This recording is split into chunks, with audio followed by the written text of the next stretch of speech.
उदय सामंत भटकती आणि लटकती आत्मा अशी टीका संजय राऊतांनी केली आहे। उदय सामंतांच्या दाव्यानंतर संजय राऊतांनी प्रत्युत्तर दिलं। सामंत दाओसमध्ये बसून शिंदेना कोण भेटतंय ते सांगतायत असं राऊत म्हणाले।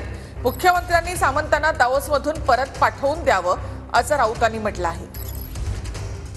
युबीटीच्या 4 आमदारांनी, काँग्रेसच्या 5 आमदारांनी आणि युबीटीच्या 3 खासदारांनी मागच्या 15 दिवसांमध्ये माननीय एकनाथ शिंदे साहेबांची भेट घेतलेली आहे।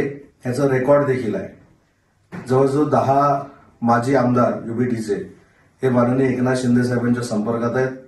अनेक जिल्हा प्रमुख संपर्कात आहेत। काँग्रेसचे देखील अनेक जिल्हाध्यक्ष, अनेक माजी खासदार, माजी आमदार संपर्कात आहेत आणि येत्या 3 महिन्यात हे सगळे माननीय एकनाथ शिंदे साहेबांच्या नेतृत्वाखाली शिवसेनेमध्ये काम करायला सुरुवात करणार आहेत।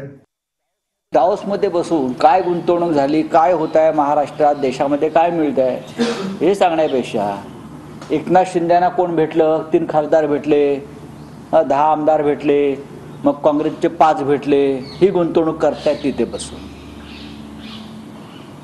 मुख्यमंत्र्यांनी त्यांना ताबडतोब मुंबईला परत पाठवायला पाहिजे। उद्या शिवसेना प्रमुखांचा जन्मदिवस आहे आणि तुम्ही परत एकदा दाओसमध्ये बसून इथे बसून शिवसेना प्रमुखांची पक्ष फोडण्याच्या भाषा करता लाज वाटत नाही तुम्हाला? हे पवार साहेबांना भटकते आत्मा म्हटले होते, हे स्वतः भटकते आणि लटकते आत्मा आहेत। कुठेतरी समाधान माना।